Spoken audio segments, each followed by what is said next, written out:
Welcome to Soul Searching, the Soul Recruitment Podcast, where we tackle all sorts of great topics in the areas of recruitment, job searching, mindset, technology, marketing, culture, and lots more. It's amazing what you'll pick up. Thanks for joining me.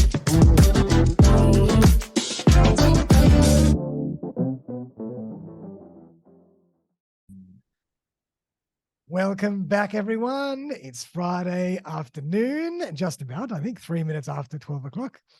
It's episode 54 of Soul Searching, the Soul Recruitment Podcast. And I'm thrilled to have a fantastic guest.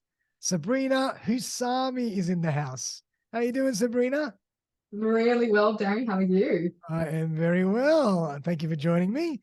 And we had to reschedule this one a million times due to some technical issues, but I'm very happy that we made it happen. Me too. So for everyone out there, the topic of today is bringing inclusivity into recruitment. So Sabrina is the founder and CEO of Avanti Search. She has an impressive background in recruitment as well as diversity and inclusion.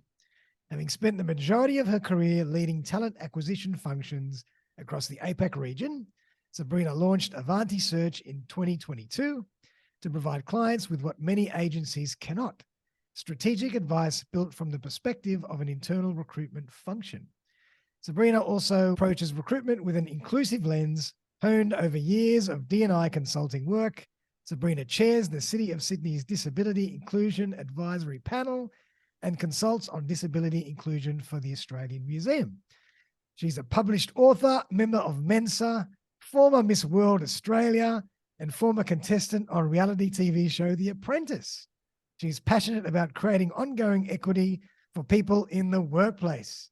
So welcome, Sabrina. You've been busy. Thank you, Darren. It's been a busy and full life. I'm very fortunate. Very, very busy. But I'd love to kind of get a little bit of your backstory. I mean, you've done so many things and they're so different. How did you end up in recruitment, and why is inclusivity so interesting to you? Why are you so passionate about it? So I'd love to tell us your story. Yeah, I don't think there's a recruiter I know that chose to be a recruiter, that went to university thinking 100% to become mine, I've got to fall into it. 100%. So mine was a very zigzaggy journey, as I'm sure is the case for most. I actually started my career as Miss Australia. That was my very first paid job, Darren. Wow. Would you believe? And when I say paid, we're talking like $500 a week just to keep the lights on whilst I travelled around the country, mainly doing charity work. That was the activity. Yeah. So I did that, and obviously one of the obvious things that comes out of the pageant world is women then going into entertainment. Uh-huh. And I was very fortunate. I came third at Miss World itself. So I was the first Aussie in about 20 years, to place in the top 3 at Miss World. Wow. And so everyone was like, great, she's going to start her own swimwear brand or become a model or become an actress or something like that. But it was actually my ethnic background. I'm half Lebanese, half Indian. That kind of dictated where I would go with my career from there. Because in my background, you don't become an actress if you can avoid it. It's not considered the done thing for a lady. You got to get a real job.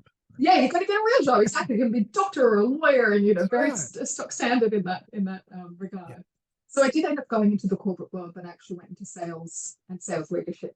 Right. And it was from there, interviewing for my sales teams, that I discovered a passion for the recruitment process. And one of the candidates I interviewed said to their recruitment agency, she's an incredible interviewer. Why don't you, talk to her about a job? And so they did. And here we go. What has it been? 10 years in recruitment now. There you go. It actually happens a lot. Like a lot of people go for interviews for other jobs and end up being handpicked by the person that interviewed them to become a recruiter. But not all of us come from being Miss Australia or Miss World. So you've got us there. Definitely. And then as far as the diversity inclusion passion piece goes for me, obviously I've said I come from a minority background. I was raised as Muslim, which was extremely interesting, being a Miss Australia and being Muslim 17 odd years ago. You can imagine the kind of interest that the media took in me. And I also have 2 types of disability. So I have a severe hearing impairment, and I also have bipolar type 2 disorder, which meant that as I started to become more comfortable disclosing that to people, I was met with all sorts of responses, some really positive, some very discriminatory, as I'm sure you can imagine. And that just made me feel even more passionate about the realm of inclusivity and what diversity actually means. Love it. I love that. I love that. And so then what made you decide to start your own recruitment company? So I was working insane hours as the head of talent acquisition for the second biggest wine company in the world. Ooh. My team was split between Australia and England. And so I was working Aussie hours to give love to the Australian team. And then I was doing the same hours for the English team. So working like a dog. And my fiance is also a recruiter, but he's always been agency side. And I'd watch him twiddling his thumbs, making money hand over fist. He's very, very good at what he does, but not having to put in nearly as much effort as I did. And so I thought, gosh, it might be time to start my own agency, particularly because, Darren, I don't know any other agencies that have a career internal recruiter leading the agency. Yeah, I agree. Yeah, and I think there's a real point of difference there, right? Because the way that we work when we're internal to a business is we're always about building the brand, understanding the manager's needs, advising them sometimes against those needs and saying, I don't think you really know what you want. Here's my idea of how we all plan for your team. And so now as an agency recruiter, to be able to challenge effectively like that with stakeholders does represent a point of difference. Nice, nice. And did you ever study HR or not really? You just went into No, I did a double degree in psychology and English literature. Okay. I thought I would become a child psychologist off the back of that degree and quickly discovered a deep hatred of psychology once I started studying it. So that was quickly kiboshed. And as I said, I got into sales instead. Incredible. What a story. I love it. I love it.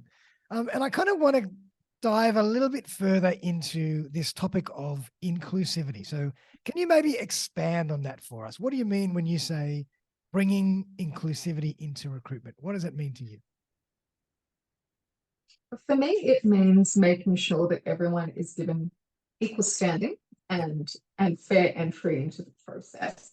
And once they are hired into a business, they're given every opportunity to be not just sat at the table, but given a true voice at that table.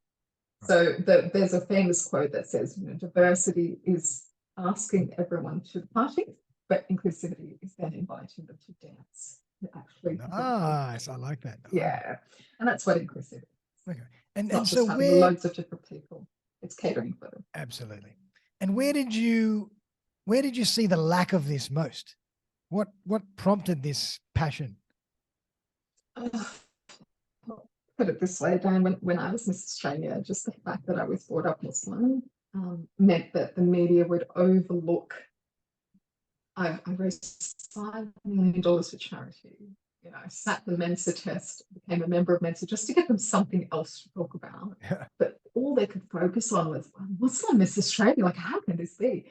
Yeah. Went to Miss World, came third, came back, and the first phone call I received from a journalist was, do you remember a sheikh called Sheikh Al-Hilani who made a famous comment about women being like uncovered meat and the men being like a cat that can't help but eat that meat? Do you remember that comment? Big uproar at the time. And so the first phone call I received from a journalist was to make a comment on his comment. I was like, why is an Australian beauty queen successfully returning from this world being asked to comment on what some sheikh has said, but just because of my religious background? Yeah, that's all. And I thought to myself, I mean, let's say, I don't know, if you take Cardinal George Pell, do you think that the Christian Miss Australia of his time was asked for her opinion on his, on his behavior? Yeah. No. So I think it's just that early discrimination made me realize that despite the fact that I was born in Australia, I'm different by virtue of my background in a negative way. And that really opened my eyes to it. Nice. Okay, awesome. And so then in terms of recruitment or employment in general, what are some ideas, strategies, tips for actually making the process more inclusive? How do we actually put this into practice? Well, great question. My top one is around removing barriers to entry. That's such a corporate term. What do I mean by removing barriers to entry? I'm not one of those recruiters that believes in tokenistic inclusivity, where you say, for example, I will only interview 3 women and 3 men. Yep. Or I will have 2 people of a diverse cultural background on my interview panel and 2 people of local background. I just think that numbers game, as I said, is so tokenistic. I hate it. That's right. So what I typically say is the best way to make sure that you have an inclusive recruitment process and actually attracting and then retaining diverse talent is to look at what happens early in the funnel of your recruitment activity. Yep. For example, if you advertise a role and you list more than 6 bullet points in the requirements portion of that ad, female candidates tend to discount themselves and not apply for the role. I've heard this before. You heard this before? There you go. I have heard that before. Interesting. It's crazy. It's more female nature to look at a list of things and say, oh gosh, I only meet 2 out of those 10 things. I'm not going to get the job. Whereas a male candidate more likely will say, oh, mate, I've got 2 out of the 10. Let's give it a red hot go. I'm going to apply for the role. Can't hurt. Let's try. Yeah. So statistically, if it's more than 6 of those requirements, you see the female candidate applicant rate drop off significantly. Wow. So that's such a simple thing. Keep the requirements list as 6 or less points. Love it. Another really good way to reduce barrier to entry is to think about the assessment part of your recruitment process, if there is one. Mm-hmm. For example, I've worked with a lot of tech companies that require their developers to sit 2, sometimes 3 or 4 hour long technical tests. Yep.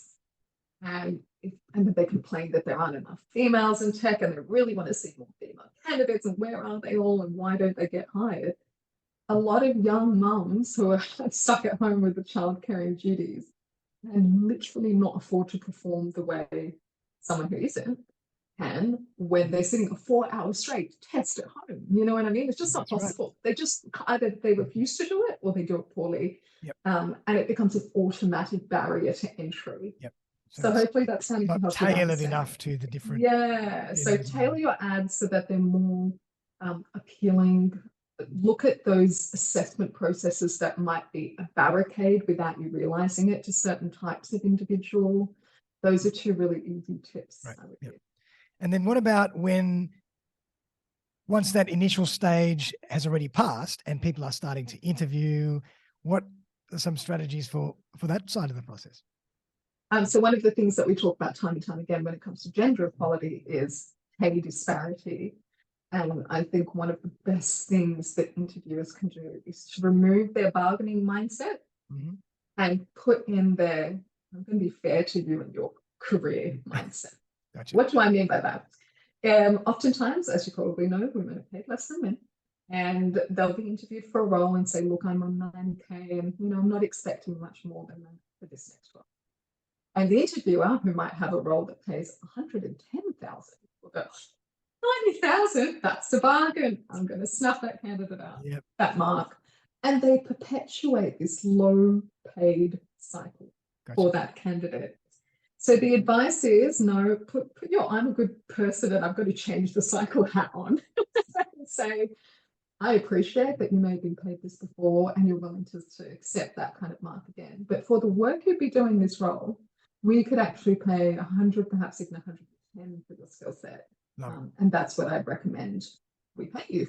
And the amount of times I've done that with a candidate, even when I was internal, and the awe and the appreciation that comes out of that individual. It wasn't always women, by the way, Darren. Sometimes it's guys doing the same thing. Absolutely, for sure. Yeah, just underselling people themselves. That are being underpaid all the time. Yeah.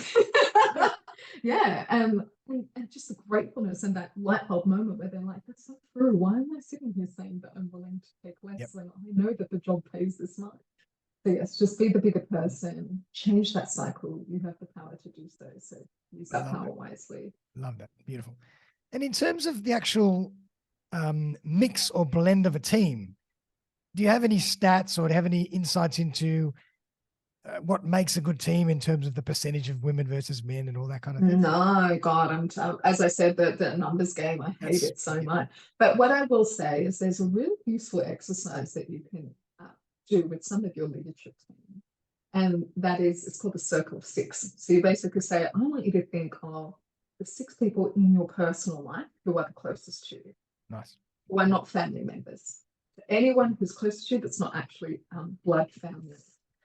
And I want you to put a tick next to each of those 6 names if they come from the same ethnicity as you, they're a similar age range, they're the same gender, they had a similar education, they work at a similar professional level, and then review, have a look at how many ticks you actually have next to these 6 individuals. Typically, leaders will find that they have a lot in common with the 6 people that are closest to them. So they have lots of ticks, same background, same gender, same age, same schooling, etc. That's natural. That's culture. Very natural. Absolutely. So natural. But then how does that play out when it comes to picking team members? That's right. Hiring people into their business. Their natural trust levels tend to incline themselves towards people who are similar to themselves. So we've probably all heard of this phrase, hiring like for like, hiring someone who fits the same mold as you.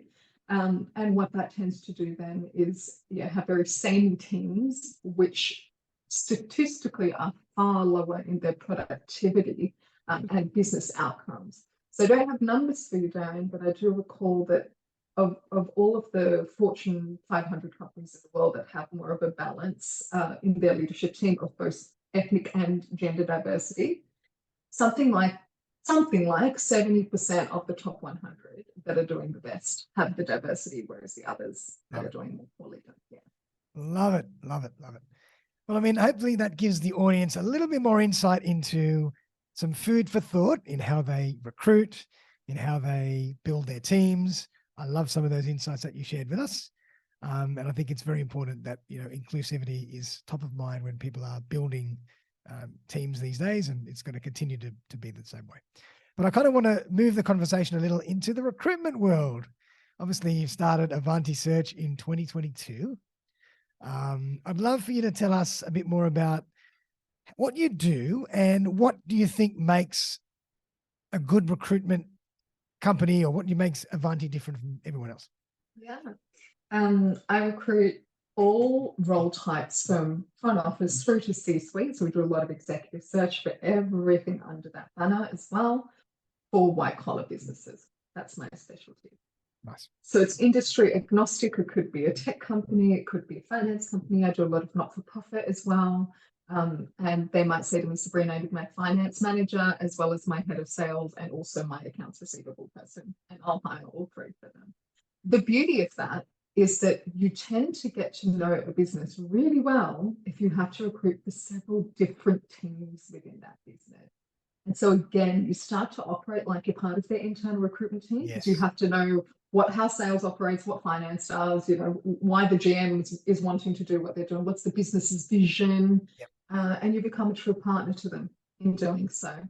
So that is the point of difference. As I said, I've led internal team functions for so much of my career, and I really try to bring that lens to my work with businesses. And then, of course, there is that diversity inclusion factor where I myself in my process are as inclusive as possible. And so you do tend to see more of a diverse candidate pool when you work with me. And how many in the team at Avanti?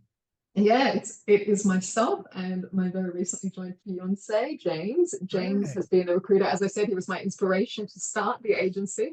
Nice. He has been a recruiter for about 12 years now in the tech and digital space. So between my generalist capability and his specialist capability, we've got a lot of experience. And then I have a wonderful junior consultant working underneath me as well, the generalist. Oh, great. So you're growing. That's fantastic. Love it.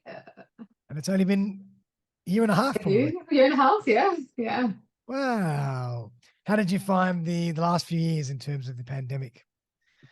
It's been a roller coaster, hasn't it? I mean, pandemic was horrendous, obviously, for candidates everywhere, and businesses. Good God, like they were letting go of people that they admired because they just couldn't keep up with the lack of profitability. And so when that finally turned around, very interesting, particularly with sales and talent acquisition, Darren, because during the pandemic, businesses stopped recruiting and they stopped selling. So they let go of their recruiters and they let go of their sales teams. A year on, so we're talking early 2022, all of those roles that had been made redundant could be re-recruited for. That's right. And the amount of companies just thirsty for that kind of talent and the lack of that talent on the market meant that agencies were in such high demand. And we were really valued for the skill set that we brought. Here we are 1.5 years on, and the market is completely flipped. So what we're seeing is businesses are still reticent. They're still letting go of a lot of their poor performing staff, but that's the key. We're in the pandemic, they were letting go of any staff that they couldn't afford to keep because that division stopped. Now they're being very selective, letting go of all of their poor performers, and therefore there's a glut of candidates on the market, most of whom are not the best candidates in the world. So employers are being given this sense of false security that if they put up an ad and they're having 10 applicants last year, they have 150 now, and they're like, we don't need agency. This is great. We've got so many people applying to this role. But then what they inevitably are finding, I'm hearing this again and again from my clients, is Sabrina, where is the quality? Like this just joke applicants, I have McDonald's workers applying for CEO roles. Like, I don't know what is going wrong in this market, but it's just, it's not the one. And so they do tend to then gravitate back towards I've been recruiting for about 20 years and I have never seen a market like this. It's ridiculous. I know so many successful recruiters struggling right now and so many good candidates. Just failing to find a great job because suddenly there's so many of them in the market, good and bad. Now, I want to ask you a very interesting question, a fun one, but hopefully, something that's going to be really insightful. Coming from that journey and that process of being Miss Australia and entering in Miss World, what did you learn about sales and about business? Oh, I love this question. I learned that perception is reality. So what do I mean by that? If you can back your capability with a really strong presentation of that capability through the way you talk, the delivery of your outcomes, but also the method for which you deliver, that tends to bolster confidence more than anything else in business. And secondly, it's true what they say, Darren, your network is your net worth. That's true. If you know people, that is going to get you so much further in business and in sales than anything else I think I've seen. Because people buy from people. We value relationships, not necessarily products and services. Yeah, love it. And what about from your, self-development point of view? Because I'm assuming that the process would be grueling back then. Absolutely crazy. Grueling. And, there must have been days when you think, what the hell am I doing? Why am I doing this? What kind of a life is this? And so what did you tell yourself and what did you learn about your own resilience and, where did you grow in that process? Wonderful question. I was Miss Australia at a time that my mother was going through extreme depression. She has type 1 bipolar.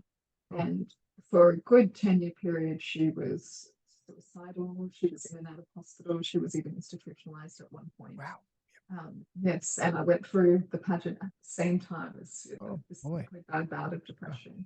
Sorry. And that taught me more than anything because I was living out of a suitcase I was 20, under immense pressure, suddenly in the media spotlight, having to answer for an entire religion that I barely related to, as well as being a national contender for, an international title. And it taught me that firstly, the family relationship is something you can never neglect, no matter how much pressure you have on your plate. But secondly, I am extremely capable of multitasking and remaining compassionate towards others at the same time. And it's an important thing to do both. You can juggle a lot and still have time and care for others. And I think the reason I could do both is because I still remember to care for me. I always took time at the end of my day to call the people that I love that would mentally support me or eat the food that gave me comfort to my very depths of my heart, whatever that self-care meant at the time kept me going. And that meant I could keep everything else. Yep, I love that. So you've kind of, we've spoken about empathy towards others and empathy towards yourself. So important. So important. So important. So underrated, honestly. Yep, absolutely. I think we tend to feel guilty. Yes. That age, it's only going to get more and more important because I think, technology will allow us to do most things. But the human side of things, the empathy and the human interaction, the human skills are the only things that are going to separate us or differentiate us from everybody else. Absolutely agree. This is why I have no fear, and I reckon you probably feel the same way, Darren. No fear that AI will displace recruitment in the future. Absolutely. None. Because that human element is critical to a good recruitment process. Yeah, a good recruitment process and a good sales process in general. You know, you have to have a person that is, as you say, empathetic towards the other party, helps negotiate whatever needs need to be negotiated. There has to be a facilitator. A computer cannot do that. Absolutely. Yeah, 100%. I love that. Great insights from you. So tell us a bit more about just owning a small business. What's that like nowadays that you've come from working in the corporate world, and what's it like owning your own recruitment business now? The flexibility is paramount to none. I absolutely adore how much I get to run my own schedule, and I tend to be more productive as a result, because rather than being tied to my laptop during business hours, I can work and dip in and out of my most productive hours myself. So that's incredible. What are you, an early riser? What are your general? I'm not. I'm a night owl, so I will start late, finish late. Yeah. Okay. I used to be like you, and then I've totally changed. How did you manage that? I don't know. I just tried, and I just became so passionate about it, and I fell in love with getting up at 5:30 in the morning. It just sounds like a worst nightmare. And I absolutely love it. I swear by it, but it's not for everybody. I'm about to throw my entire, sleep schedule out of loop, because Darren, we've just sold our house and we're going to be digital nomads for the remainder of the year. So we'll be working out of Europe, the States, Latin America. It's just going to be very, very interesting. That's another advantage of having your own business. You can do that. Correct. That's what I was going to come to. Just the travel that we've been able to do since starting Avanti has been incredible. And also being able to really stick to your own ethics and values all the time is more fulfilling, I think, than most people realize until they start their business. Because particularly if you're in a bigger corporate, you're always at the edict of the higher ups, right? There's always a trickle down. What's the word? Your phrase, you're towing the company line. Yes. You're always towing the company line, It's so true. Whereas now we can just tell our truth instead, really live our values, which is incredible. I don't feel like I'm fighting an uphill battle to have fair processes or to do things really ethically. And I watch a lot of my agency mates make some really dodgy calls to get candidates across the line. And I get to go, no, I own my own business. I don't have to work for someone else in an agency. And therefore, I can place my values over the sale when I think it's the right thing to do. Love it. And that's a really powerful thing. Yeah. It definitely comes with its own challenges and its own responsibilities that, you wouldn't have otherwise. But it does come with that, I won't say work-life balance. I'll just say balance. True, mate. It's true. Yeah. And you know what? If you're not self-motivated, owning a business is just not for you, because there's no one to crack the whip, right? You've just got to do it for yourself. Yeah. So that's been a big one, is learning that I actually have self-discipline, and I'm not as big of a procrastinator as I thought I am. Well, I mean, if you take, your journey all the way back to the beginning, you were self-disciplined back then. Great point. I was driven. That's the word I would use. I was very driven from day one. Okay, interesting. And where do you think that drive came from? Overachieving parents. Like, I had extremely intelligent parents. My father was a business owner from a very young age himself, and dabbled in a lot. He had hugely successful racehorse business. Oh, wow. He had a very successful gemstone mining business, and he was a journalist as a side hustle. Wow. So really inspiring man. Yeah. Mum brought myself and my sister up pretty much single-handedly while he did all of that. And she came to Australia from India when she was in her early 20s with my father without speaking English. And she just learnt the language. She built a home and a friendship circle here. And she's just an incredibly strong, opinionated, intelligent woman. So the two of them together, I would always say to my sister and I, we're not, in this case, Darren, they were not stock standard stereotypes of the culture. They never said to us, oh, we should have tried again to have a son, which typically is quite important in our culture. They always said, we've been blessed with two amazing girls, and you two can do anything you want. You put your mind to it, I promise you you'll achieve it. And so that kind of just gives you this backing of self-belief, because your parents are so convinced that you've just got the goods, you know what I mean? That's fantastic. Yeah. It's so important. Confidence is everything, and, I don't have kids, but when you bring up kids, I think confidence is so important. Agreed. Love it. Hi, guys. Just a quick message. I'm always on the lookout for engineers in the managed services space across Australia, support engineers, systems engineers, network engineers, and solution consultants. I only work with the best companies that are going places, really value their staff, have great techs, and offer stacks of training and other benefits, up to $1,000 for successful referrals. Who do you know? Feel free to give me a buzz, 0414 659 800. But right now, back to the conversation. Well, Sabrina, it's been an absolute pleasure. Tell us a bit more about how we can find you and work with you at Avanti, and, anything else that you might want to add. Yeah, you can look me up on LinkedIn. You can find me at the website, which is www.avantisearch.com.au, or you can even call or text me directly on 0425 04 04 04. Love it. And I always like to give my guest the last word. I mean, we've covered a lot today. We've talked about inclusivity. We've talked about personal drive. We've talked about human skills. We've talked about the differences in recruitment from an internal and an external point of view.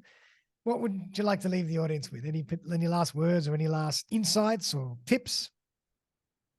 I think one of the most important things I've discovered through my career is bringing your personality to the table is everything. And Darren, you're a perfect example of that. If people can't see what Darren's like on this camera right now, I'm looking at him as we speak, and he's just all smiles, so much energy. There's a real interest and joy and passion when he speaks and asks questions. And that level of personality and intimacy, I think, is incredibly important when we do business, because again, people buy from people and they value relationship. So that's something I've learned from a very young age. I used to be super polished and professional and a little bit too corporate, I believe. And then I learned to break down that polish and be much more myself. I love that. And I thank you again for your lovely words. And it reminds me of a great quote by, I think it was Oscar Wilde, said, be yourself, everybody else is taken. Yes, absolutely. It's such a great quote. And it's so powerful, because I 100% agree with you. Like when I was younger as well, we used to walk around in the suit with a compendium and we used to say the same things. We were just robots. Mate, try being a beauty queen on top of that. That's right. Just got to be the epitome of perfection. It's a lot. Right. But nowadays, the world has changed, and it's more about quality and authenticity. Yes. Just being yourself and being less polished, like removing the layers rather than putting them on. I think people want to know who you are behind the scenes. They don't want to know, about the persona that you're building. They want to know who you really are. Yes. And thank you, pandemic. One of the beautiful things you brought us was this opportunity to look into people's homes, because everyone's working from home. All of a sudden, you could see their background, you could see their kids, you could see their pets. They'd be dressed down for once, people wearing trappies underneath the camera. Like boots. Really, boots. Yeah. It really broke away from that. This is my work self. This is my personal self. They're two incredibly different individuals. Way of operating. Definitely. Well, Sabrina, I just want to thank you again. It's been a lovely conversation. It's been delightful to chat with you. You've given us some incredible insights from your journey along the way. If anybody wants to work with Sabrina or Avanti, please check out all the links that I'll put in the show notes. And she'd be fantastic to work with. And she really knows her stuff, and she really cares. So everyone out there, thank you. But everyone out there, hope you had a fantastic one. Hope you enjoyed that as much as I did. Sabrina, thank you again. My pleasure. Thank you so much for having me, Darren. My pleasure. And everybody have a fantastic weekend. And we'll see you very, very soon for the next episode of Soul Searching, the Soul Recruitment Podcast. Bye for now.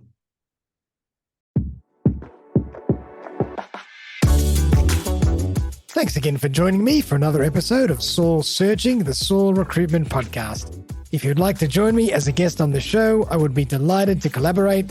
Feel free to buzz me on 0414 659 800 or email me on darren@soulrecruitment.com.au. I'm always on the lookout for great guests who can share their stories and expertise with my community.